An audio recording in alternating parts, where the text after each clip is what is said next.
In today's video, I'm going to explain to you how I've been cheating. It's time to come clean.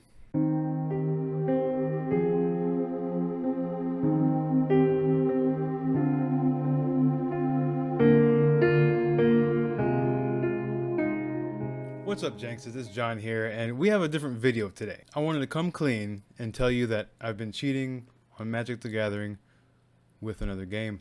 And I still love Magic. Don't get me wrong. She's been good to me.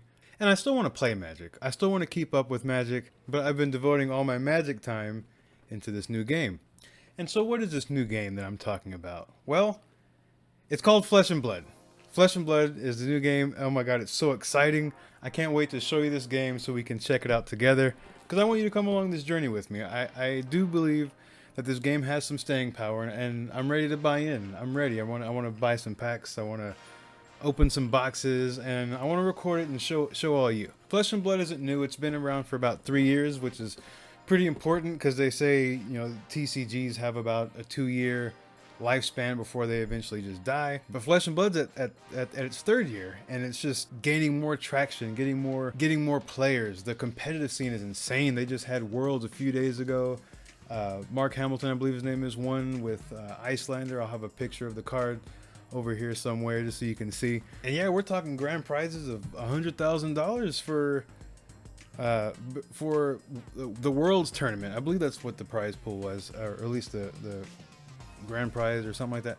So let's talk about the game. What do you want to do in this game? So one thing I can do is at least explain the basics of the game. If you want something a little bit more in depth, I would say watch the professor's video. That's what taught me how to play the game. And I'll put a thumbnail or something up here so you can go check that video out. It's about 15 minutes long, something like that, and he explains all the how to play the game. I'm just gonna give you the basics, I guess. So Flesh and Blood's a TCG that allows you to play as a hero with a class system. So since this is a Magic channel, I'm going to explain it kind of that way because that's how my brain processes it, and I believe it makes it easier to explain that way. So you're playing as a hero, and you have different classes and talents.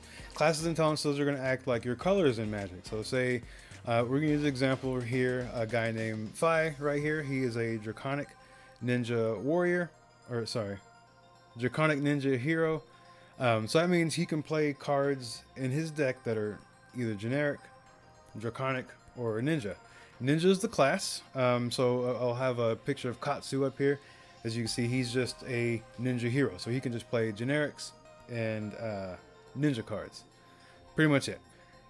But Phi, he's like Katsu, but can play additional color in a way. So you can play ninja cards, generic cards, and draconic cards. And let's break the card down a little bit. So at the bottom you can see he is a draconic ninja hero. So that's his type. That's his class is ninja, his talent is draconic. There's other talents like shadow, light, elemental, things like that. And as far as classes, there's brute, there's warrior, there's guardian, there's just a whole bunch of other ones. Mechanologist, which is like a I guess like your is it artifact kind of thing if you're comparing it to Magic. Pretty sweet, actually, by the way. There's even Ranger, which is kind of cool. There's the weapon has no attack value, and you have these attack cards in your hand that are arrows, and you have to put them in a special zone so you can attack with them. So it's kind of like you're loading your bow with an arrow and shooting. Oh, that's pretty sweet. I like it. But anyway, so we got Phi up here. So what you see that to the left of his type is the number 4. That's his intellect. So each hero is going to have their intellect right there. That's how many cards that you can have in your hand. So like Magic, you draw at the beginning of your turn. This game, you draw at the end. So at your end step, you draw up to 4. So you're going to start so you'll pass to your opponent with 4 cards in hand, unless something says otherwise. To the right of that, that's the hero's life total. You got 40 life total. That's what you start out in what they call their classic constructed in Flesh and Blood. If you're playing Blitz, you're starting at 20 life. Also, Phi has an ability. You start your game with the Phoenix Flame card in your graveyard. That's one of his signature cards. And then he has the ability that you can pay 3 of these weird symbols that you see over here, and you return the Phoenix Flame from your graveyard to your hand. So that's his little combo. He wants to get these cards back and recur them every turn and just get incremental amounts of value by recurring a 1 to 2 damage spell once or twice a turn. And to explain what these symbols are, we're going to move over to another card. We'll choose Flying Kick, and let's break the card down a little bit. So on the right side, you see that's on the bottom right. That's so it can attack for 5. That's like the magic. That's like the mana for Flesh and Blood. Hey guys, sorry for the interruption. So I was editing the video last night, and I realized that when I got to the part where I was going to explain the cards, Flying Kick, things just got kind of jumbled in my footage, and so, oh yeah, and also I ended up forgetting to even mention equipment, which is a pretty important part of the game. So what I'll do is fill in the gaps and close it out this way. So in the video, I was going to use Flying Kick as an example. So here's Flying Kick. Here is Flying Kick. So as a Magic player, you can look at this card and see, okay, at the top right, you see the number 2. That is its cost. Yeah, correct. And then you have on Magic where you would have the power and toughness. It's kind of that way on here, you know, at the very bottom. So let's just break it down, right? So the bottom left, that's the card's attack. That's what it's going to come in for. So to look at these to make it make sense in Magic, what I thought was it's kind of like a ball lightning type of card. I believe that's the right one. Like it's a creature that kind of just comes in with haste and trample, and then you sacrifice it and stuff. That's just kind of how the attacks work. It's different, but if it helps you understand it, it's kind of like that. You know, so you play this card for 2 and you come in for 5. And then it'll go to the graveyard once it resolves. Like the cards don't stick on the battlefield like creatures except for Dromai, but that's a whole other thing. So yes, bottom left, that's the card's attack. At the top left, that's its pitch value. I'll get to that in a second. So we'll go back to the top right. So yes, that's the mana cost.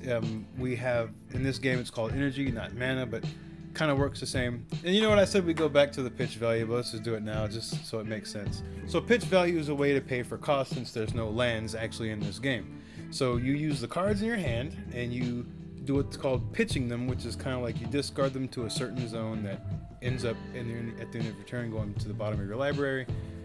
And so this card right here, the red version, pitches for 1. You see that little symbol that we saw on fire earlier?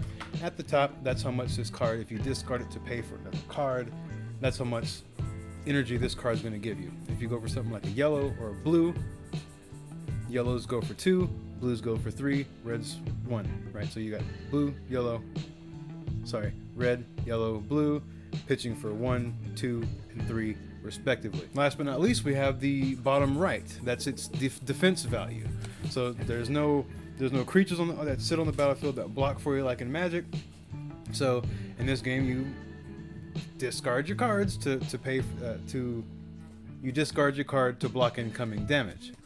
And also, I forgot to mention the equipment in the original video, so I want to do that here really quick. So what would a hero be without their armor, right? So that's the equipment and weapon. So each hero is going to have 2 weapon slots, because you know, person got 2 hands, right? I don't know, maybe they'll make a one-handed hero and make them only be able to use a one-handed weapon on 1 slot.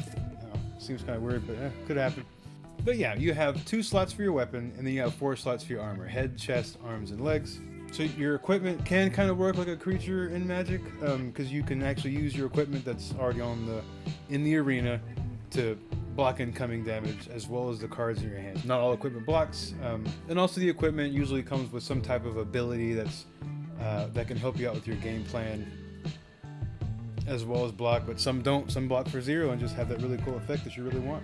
But that's pretty much it. I didn't want to go into too much detail on too many game mechanics. I just wanted to explain where my head's been and tell you about this new game.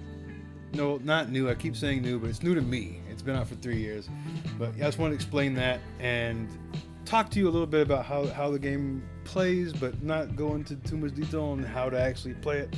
As I said, Professor's video, or hey, if you want me to, I can do that. I can explain some of the basics, I guess some of the fundamentals, but I guess I don't want to speak with too much authority because I'm still learning, so I don't want to spread any kind of misinformation or anything like that. You know, just in case the rest of the video is messed up, I'm gonna go ahead and close it out here. So I wanted to thank you all so much for watching. Also, I've had some new subscribers pop in. I want to thank you all so much. Welcome, thank you. Also, I hope this doesn't turn some of you off, because this is a magic channel, and I'm assuming that's why you hit the subscribe button and joined in. And here I am talking about another game. The thing is, I kind of have to follow the passion, right? If I'm gonna, make YouTube videos and not get paid for it or anything, I need to be into it. And right now I'm really into Flesh and Blood, and I kind of hope that some of that excitement can get some of you excited, even if it's not what you came here for. Maybe you can get some value out of that. But anyways, that's it. I'll see you guys next time. Thank you again so much for watching, for subscribing, liking, all that stuff. I appreciate all of you. Yeah, I'll see you on the next one. Peace.